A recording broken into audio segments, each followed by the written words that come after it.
but it was the auras they were showing from their presence. It was the same presence that Issei showed whenever he talked about breasts. Not that Izuku ever listened to those tirades.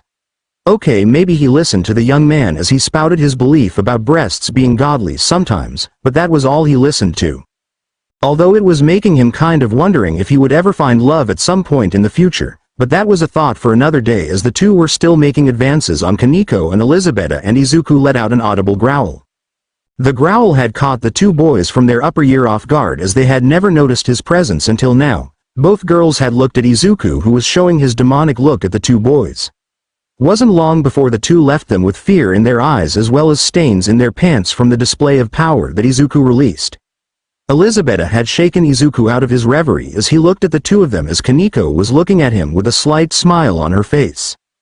"Thank you for protecting us, Izuku, but we could handle ourselves," Elizabetta said, as Izuku blushed in embarrassment.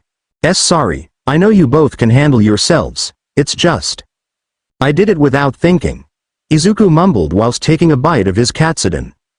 The two girls just rolled their eyes at his heroic tendencies as they all finished their lunch before heading back to class. The rest of the day was kind of normal as Izuku and Elizabetta had walked into the orc as they talked about their first days within the school. But there was something wrong with the leader of the club, Rias. She was seemingly out of character, as she was seemingly quiet all of a sudden, at least compared to how the young woman is around Issei. In the past she was very outgoing and very vocal about things. But as they were all about to ask her what was wrong, a magic circle appeared next to the young woman as a silver-haired woman had appeared, and Izuku recognized the woman. "Lady Graphia, what are you doing here?" Izuku asked, as Graphia looked at him in surprise. "I thought you were still in middle school," Graphia muttered before smiling at him. "It's been a small while, Halfa-sama. How has searching for peerage mates been since we last met?" Graphia asked, as Izuku happily told her about the potential new peerage mate he would be getting the next day. Once Izuku was finished with catching Graphia up on everything that happened with his peerage-to-be, the woman had cleared her throat as she was about to mention about her reason for being there. But as she was about to speak, a new magic circle appeared in the middle of the room as a tall man in a burgundy-red suit that didn't have a tie and with a white unbuttoned shirt looked around. He had blonde hair and had an air of smugness about him that caused Izuku to sniff the air for some reason.